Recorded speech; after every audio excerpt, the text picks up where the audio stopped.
하나님께서 우리에게 주시는 말씀은 에스더서 5장 2절 3절 말씀입니다. 여러분과 제가 에스더서 5장 2절 3절을 합독하겠습니다. 왕후 에스더가 뜰에 선 것을 본적 매우 사랑스러움으로 손에 잡았던 금규를 그에게 내미니 에스더가 가까이 가서 금규 끝을 만진지라. 왕이 이르되 왕후 에스더여 그대의 소원이 무엇이며 요구가 무엇이냐? 나라의 절반이라도 그대에게 주겠노라 하니. 아멘. 에스더스는 에스더의 이름에서 유래하였습니다. 에스더라는 이름 말은 스타, 별이라는 뜻을 가지고 있습니다. 그녀의 히브리 이름은 하닷사입니다. 이 에스더와 그의 민족들은 느부갓네살, 바벨론의 느부갓네살에 의해서 멸망을 당할 때 바벨론의 포로로 잡혀온 유대인의 후손이었습니다. 이들은 바벨론에서 태어났습니다. 특별히 에스더는 부모를 일찍 잃었기 때문에 그의 사촌인 모르드게가 부모처럼 그녀를 양육했습니다. 이 에스더서는 참 특징적인 책입니다. 하나님이란 호칭을 비롯해서 제사, 성전, 기도 등의 단어가 에스더서에서는 한 번도 나오지 않습니다. 그렇지만 내용면에서 지극히 유다 중심적이며 이방에 대해서 배타적인 책이 에스더서입니다. 이 에스더서는 우리에게 좋은 교훈을 줍니다. 내가 예수 믿는 사람이다 말하지 않아도 예수 믿는 사람의 향기가 나도록 살게끔 우리를 이끄는 책이 에스더서입니다. 유대인들은 메시아가 오신다 해도 에스더서와 율법서만큼은 영구히 보존될 것이다 라고 생각할 정도로 에스더서의 권위를 높이 여겼습니다. 이들은 불임절, 그 절기만 되면 이 에스더서를 읽으면서 하나님께서 자신의 민족을 구원하셨음을 찬양하였다라는 사실을 알 수가 있습니다. 자, 4장까지의 내용입니다. 하만이 모르드게가 자기에게 절을 안 하는 것을 보고를 받고 보고서 모르드게를 비롯한 유다 모든 사람들을 다 죽이기로 흉계를 꾸밉니다. 127개의 도에 다 파발마를 띄웁니다. 절체절명의 위기를 맞이했습니다. 모르드게는 그의 양딸인 에스더에게 말을 합니다. 너가 이 왕궁에 혼자 있다고 해서 네 구원을 받을 거라고만 생각하지 말았으면 좋겠다. 너뿐만 아니라 우리 모두가 다 멸망을 당할 수밖에 없다. 이 위기의 순간에 에스더는 처음에 이렇게 말을 합니다. 내가 왕께 부름을 받지 않은 시간이 날이 한 달가량이 됩니다. 알지 않습니까? 왕에게 부름을 받지 않고 왕에게 나아가는 그 순간 왕이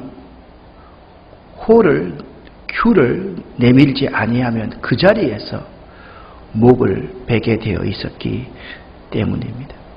이 위기의 순간을 맞이할 때 4장까지 해서 믿는 자가 할 일이 무엇인지에 대해서 잘 배웠습니다.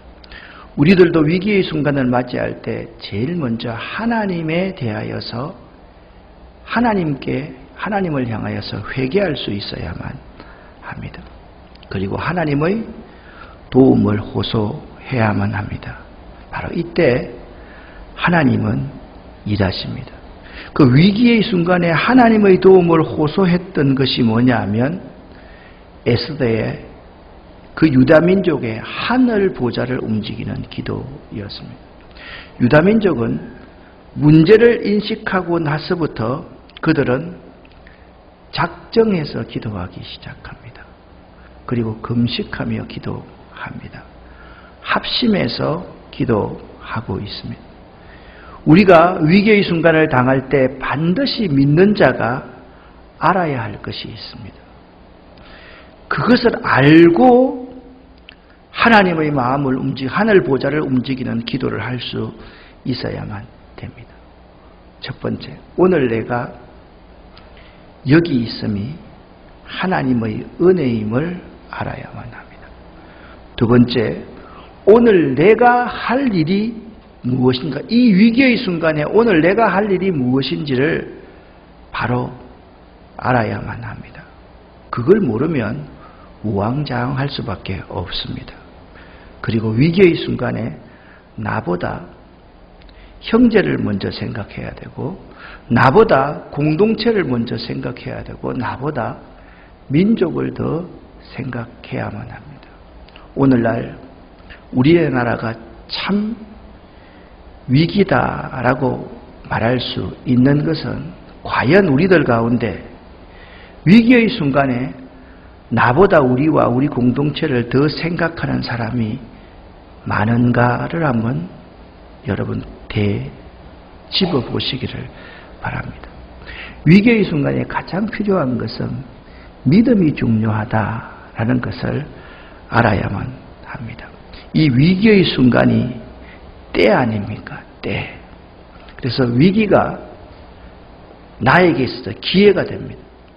여러분과 저의 인생에 있어 위기는요, 우리가 다시 우리의 신앙을 다시 립업할 수 있는 좋은 기회라는 사실을 알아야만 합니다. 위기의 순간에 하나님의 뜻을 발견할 수 있어야만 되죠. 그리고 위기의 때는 반드시 내가 대가를 지불하지 않으면 안 됩니다. 죽으면 죽으리이다. 그 대가를 지불할 각오를 해야만 합니다. 그리고 이 때가 열리면 반드시 우리에게 축복이 온다. 그 점을 알아야만 합니다. 에스더가 왕 앞에 나아갑니다. 1절부터 4절까지를 함께 읽어보겠습니다.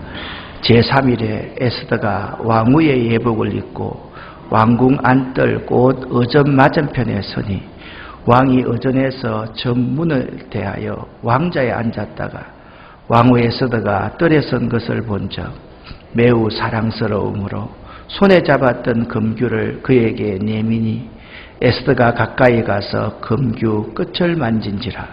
왕이 이르되 왕후 에스더여 그대의 소원이 무엇이며 요구가 무엇이냐.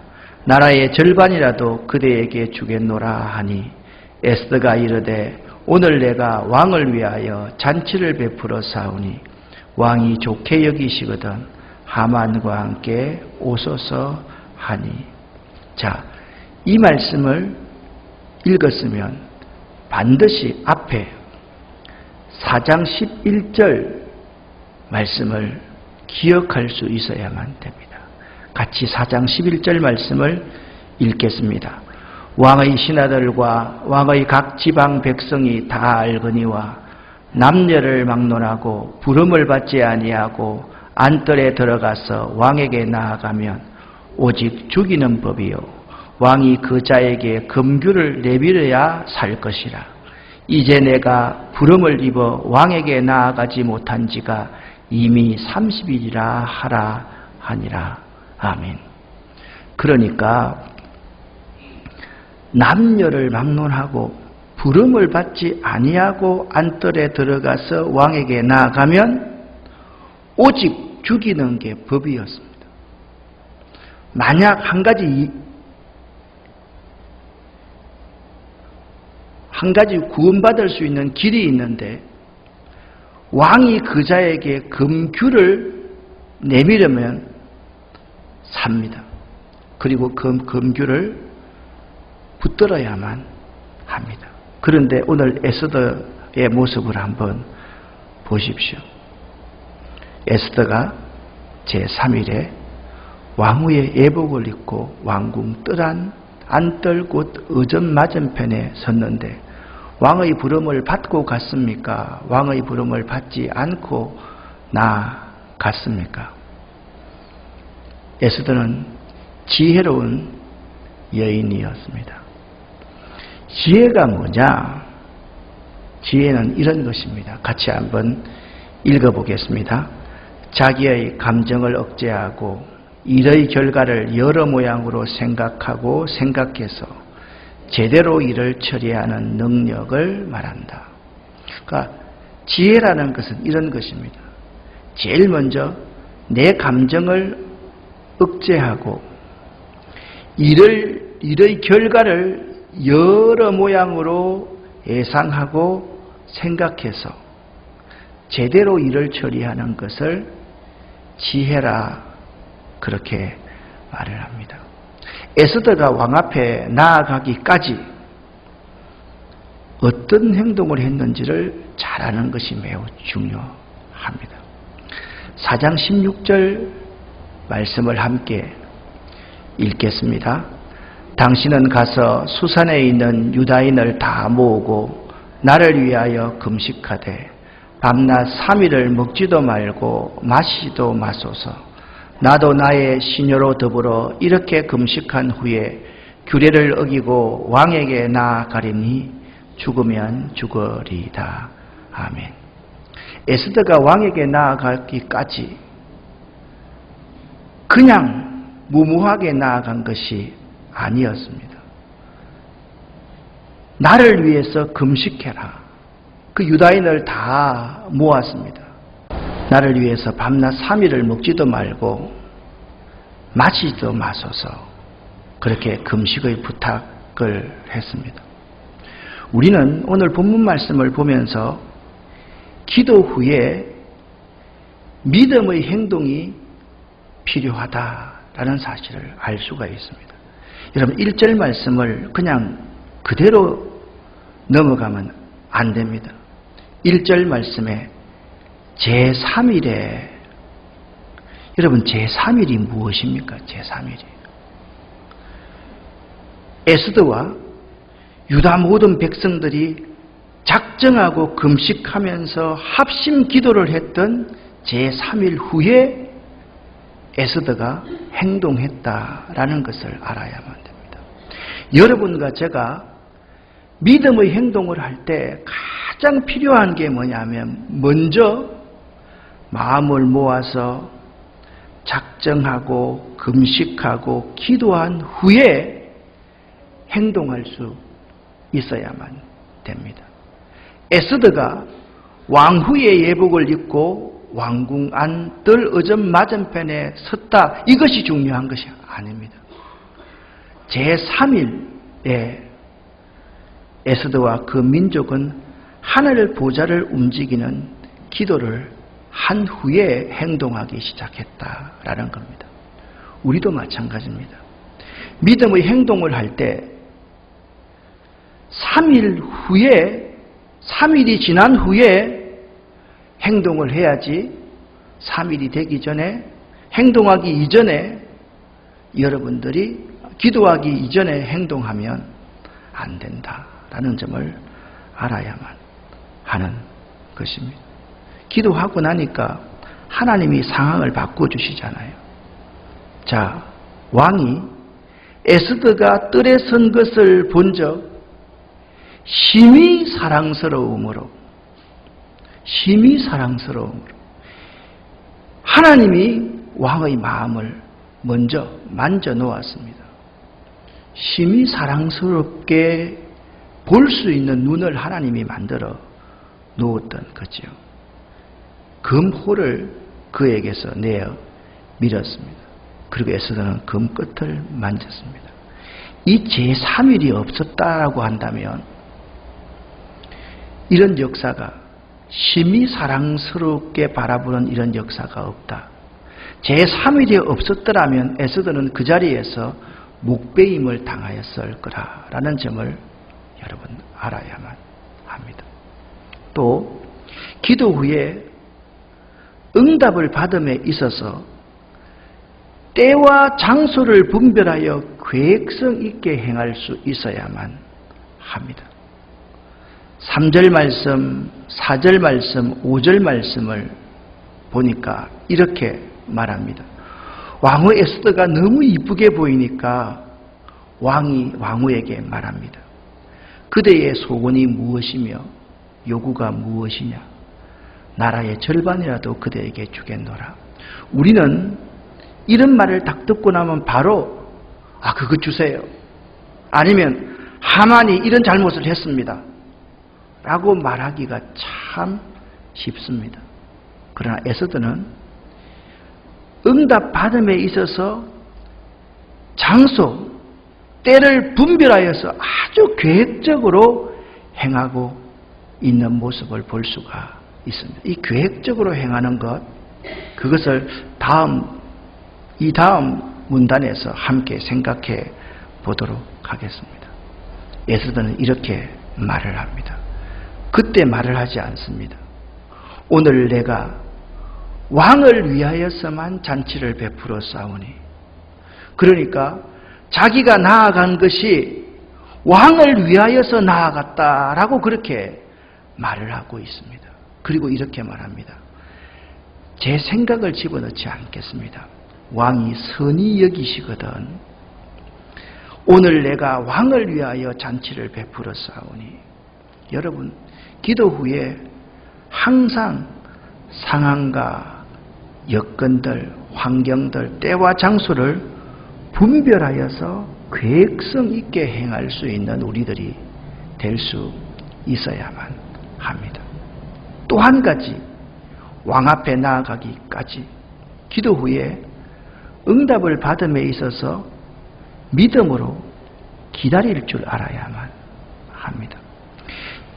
이 페르시아 제국의 특징은 뭐냐면 잔치의 술을 마실 때라고 말을 하고 있는데, 잔치의 술을 마실 때는 어떤 시간인가 하면 식사를 다 하고 나서, 그러니까 지금은 있잖아요. 막 이게 그 여흥을 돋구는 그러한 때가 아니지 않습니까? 그냥 왕과 왕후가 서로 사랑하기 위해서 잔치를 지금 베푸는 그때입니다. 그러니까 식사하고 나서 잔치의 술을 마실 때, 이 말은 분위기가 아주 무르익어 갈 때라는 의미입니다. 또 한 차례 왕이 에스더에게 말을 합니다. 분위기가 무르익었을 때 두 번째 왕이 말을 하는 거죠. 그대의 소청이 무엇이뇨? 곧 허락하겠노라. 그대의 요구가 무엇이뇨? 나라의 절반이라 할지라도 시행하겠노라. 그렇게 말을 합니다. 그때도 기다릴 줄 알아야만 합니다. 자, 첫 번째 이야기를 합니다. 그대의 소청이 무엇이뇨?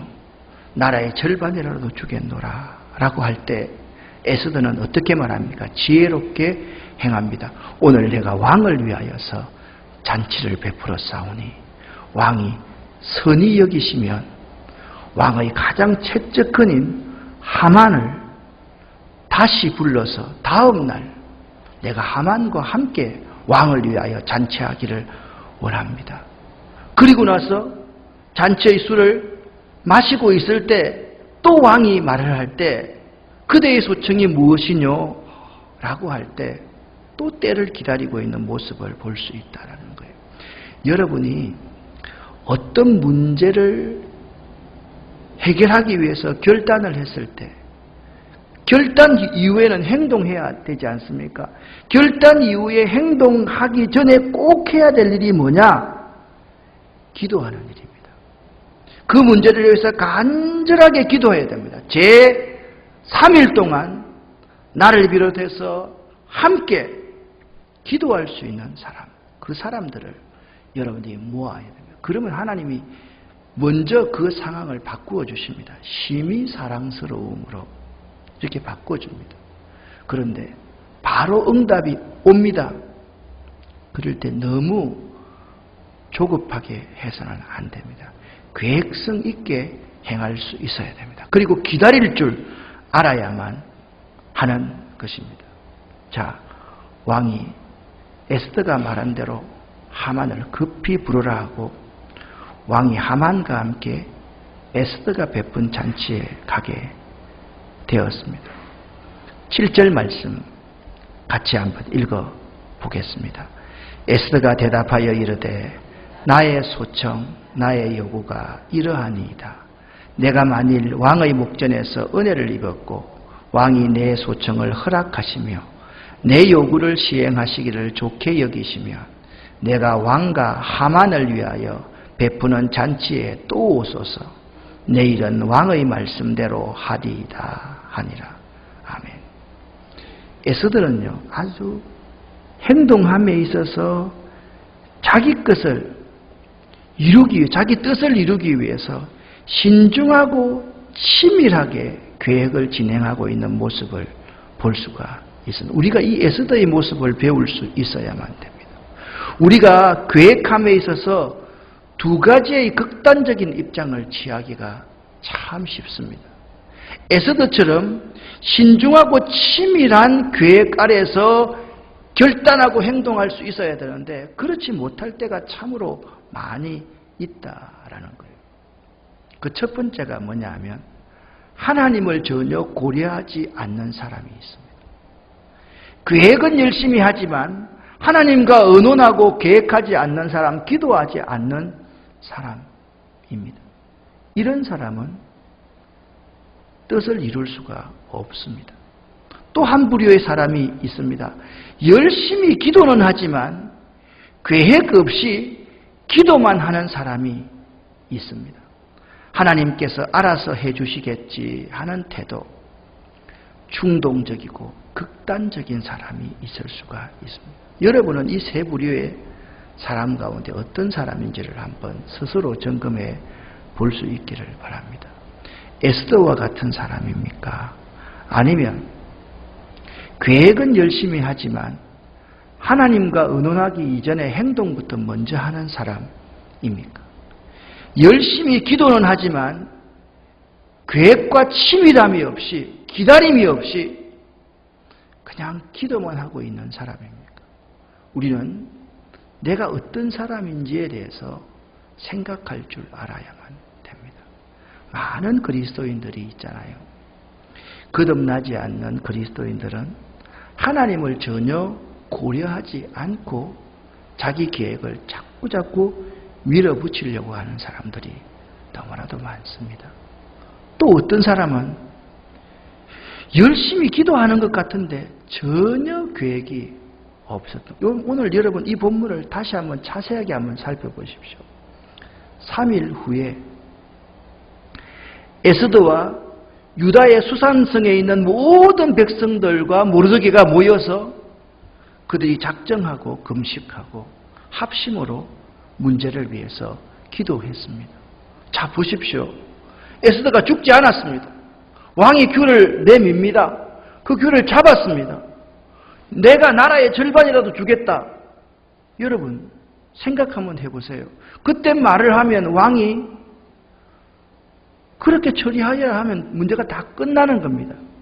그런데 이 문제는 간단한 문제가 아니었습니다. 왜 그런지 아십니까? 나중에 나옵니다.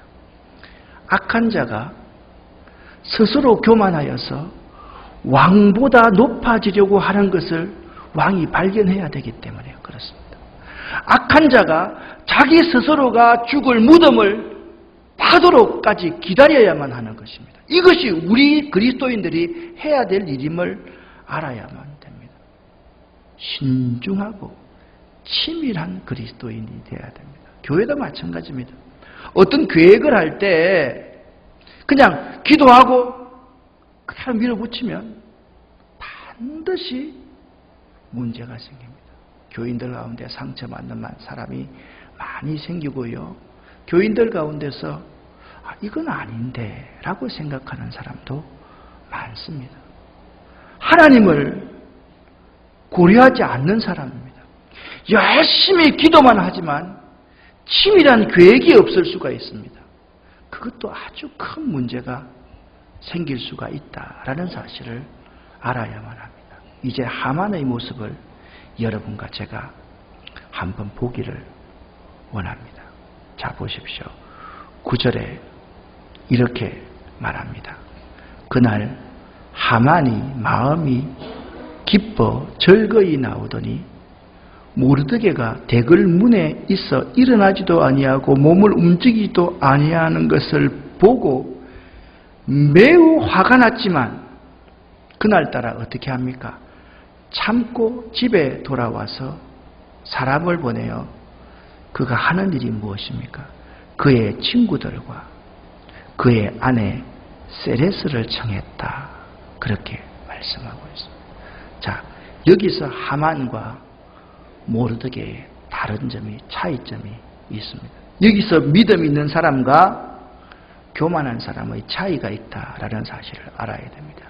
모르드게와 에스더는 어떤 문제가 있을 때 화가 났죠. 모르드게도 화가 안 났겠습니까? 아무 죄 없이 자기를 죽이려고 하는데, 죄 없이 자기 민족을 죽이려고 하는데 얼마나 화가 났겠습니까? 그렇지만 이 모르드게는 누구에게로 나갑니까?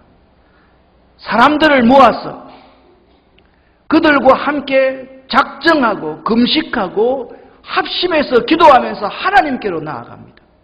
그런데 하만은 자기를 자랑하기 위해서 그의 친구들과 그의 아내들을 청하고 있는 모습을 볼 수가 있습니다. 자, 누구를 청한다는 것은 교만해서 자기를 드러내고 싶을 때 누구를 청하는 것이고, 절박해서 사람들을 모으는 것은 하나님 앞에 자기의 기도의 제목을 간절하게 아르기 위해서 사람들을 모으고 사람들이 모이는 것입니다. 11절 말씀을 보십시오. 자기의 큰 영광과 자녀가 많은 것과 왕이 자기를 들어 왕의 모든 지방간이나 신하들보다 더 높인 것을 다 자랑했다. 그렇게 말합니다. 여러분과 저는 그리스도 예수, 그리스도의 십자가만 자랑하는 사람이 되어야지 자신을 자랑하는 사람이 되어서는 결코 안 된다라는 것을 알아야 됩니다. 여기 무엇을 자랑하십니까? 자기의 큰 영광과, 그 시대에는 자녀가 많은 것이 가장 중요하거든. 자녀가 많은 것과 왕이 자기를 들어 왕의 모든 지방간이나 신하들보다 더 높인 것을 다 자랑했다라고 말씀하고 있습니다. 자, 그러면서 또 이것도 자랑합니다. 에스더 왕후가 잔치를 벌였는데 자기와 왕만 초청했다라는 사실을 자랑을 하고 있는 거예요. 우리는 여기서 몇 가지 중요한 교훈을 발견하게 됩니다. 집착과 집념을 구분할 수 있어야만 됩니다. 한 가지 일에, 잘못된 일이라도 한 가지 일에 집착하게 되면 끔찍한 일을 저지르게 됩니다. 사람은 있잖아요. 아합과 이세벨이 아주 나봇의 포도원을 살 때 아주 끔찍한 장면을 여러분이 기억을 할 것입니다. 악한 왕 아합 왕이 한 포도원을 보니까 그 포도원이 너무 갖고 싶은 거예요. 포도원 주인이 누구인지 한번 알아보아라 라고 했을 때 아합이라는 사람의 포도원입니다 라고 말을 합니다. 나봇이라는 사람의 포도원이라고 이야기를 합니다. 나봇을 불러서 말합니다. 내가 이 포도원을 정말 갖고 싶은데 나에게 포도원을 좀 파시오. 돈 많이 드리겠습니다. 라고 하니까 나봇이 왕이여, 왕이지만 안 됩니다. 내가 조상으로부터 받은 것이기 때문에 팔 수가 없습니다. 왕이 정당한 방법으로 이 나봇의 포도원을 살 수가 없는 거예요. 빼앗을 수도 없는 거예요. 고민하고 있을 때 왕후 이세벨이 왕이여, 왜 그렇게 고민하고 있습니까? 그거 간단합니다. 나봇 죽여버리면 됩니다. 그래서 이세벨은 있잖아요. 간단하게 나봇을 죽여버립니다. 그리고서 그 땅을 빼앗습니다. 지금 하만이라는 사람이 집착하고 있습니다. 아합이 그 포도원에 집착했을 때 그 포도원을 얻기 위해서 수단과 방법을 가리지 않습니다.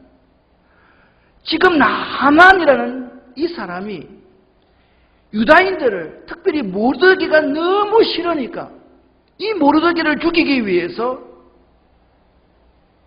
자기가 집착하고 있습니다.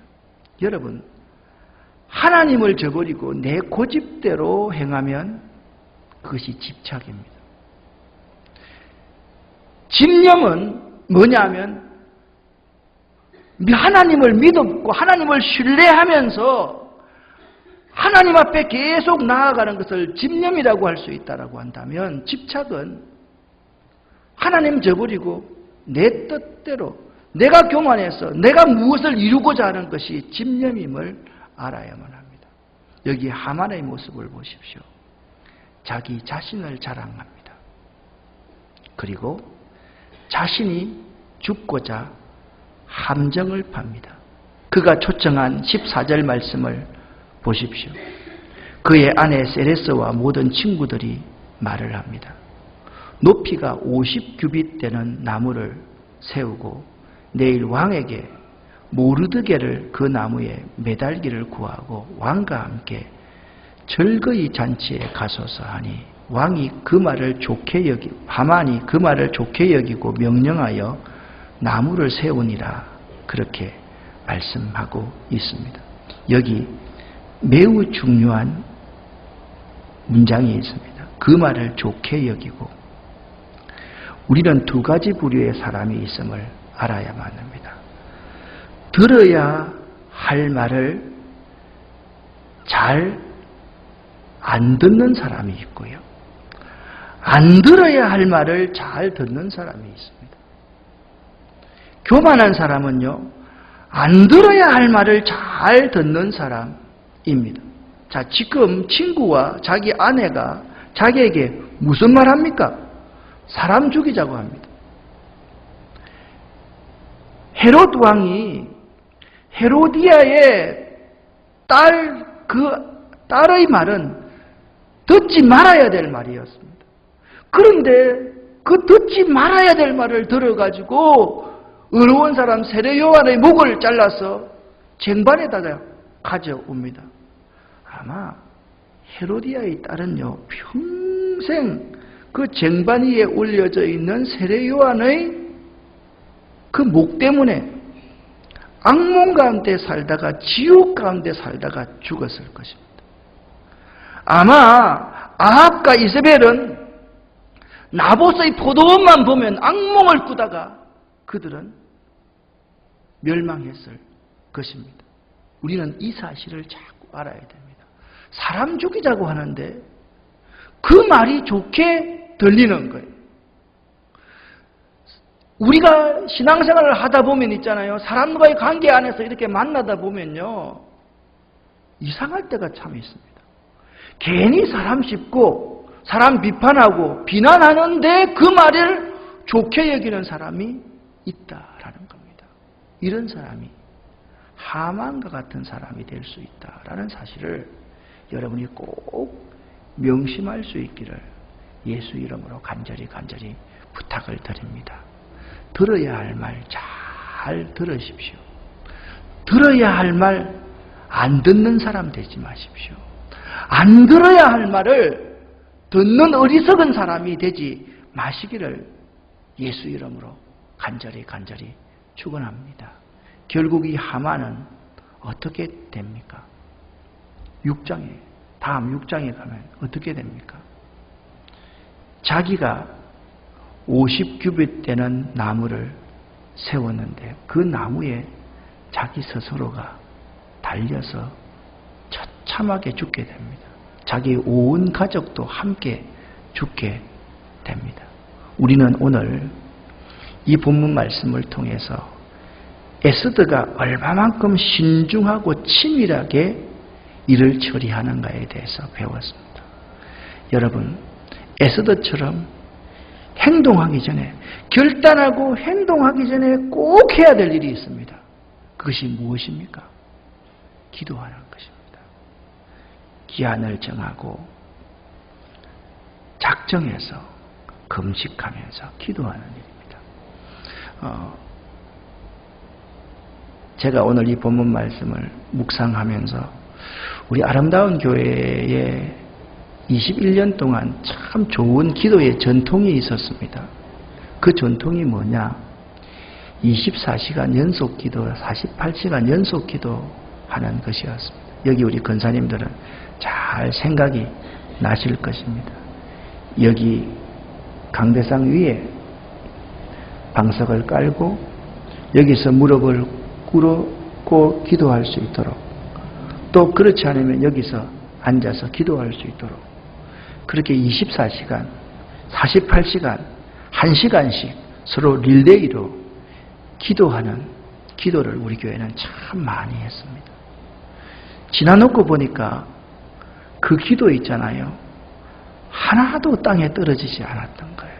제가 24시간 연속 기도한 자료를 이렇게 쭉 한번 보니까 A4지 한 2장 정도의 기도 제목을 쭉 적어놓고 올라와서 그걸 읽으면서 머리에 그리면서 기도를 하는 방법이거든요.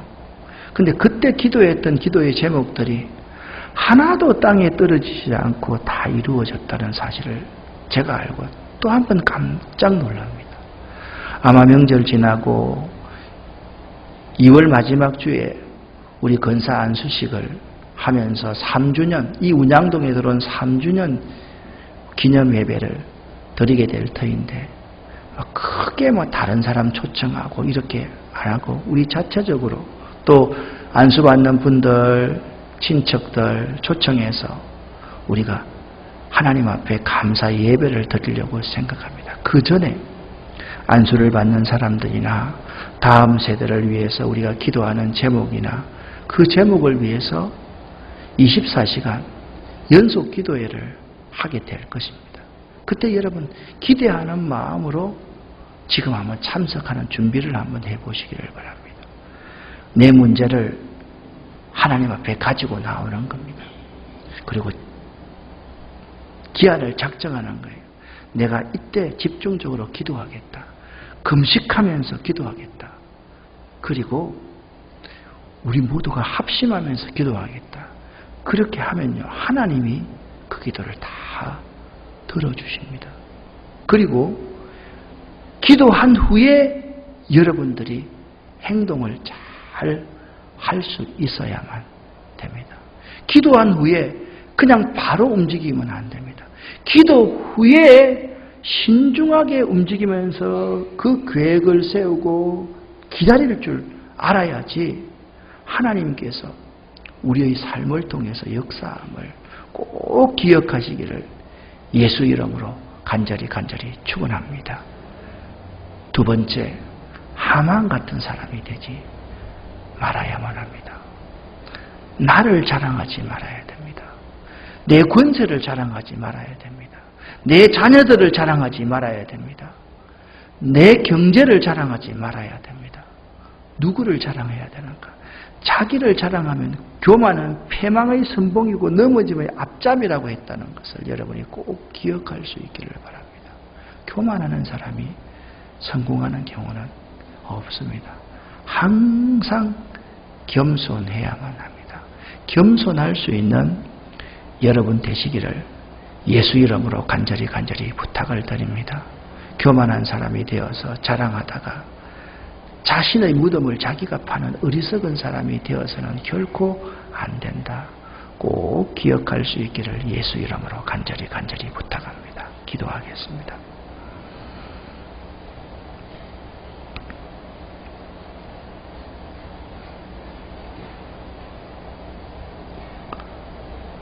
주여 믿습니다. 주여 믿습니다. 주여 믿습니다. 조용히 부르짖고 기도하고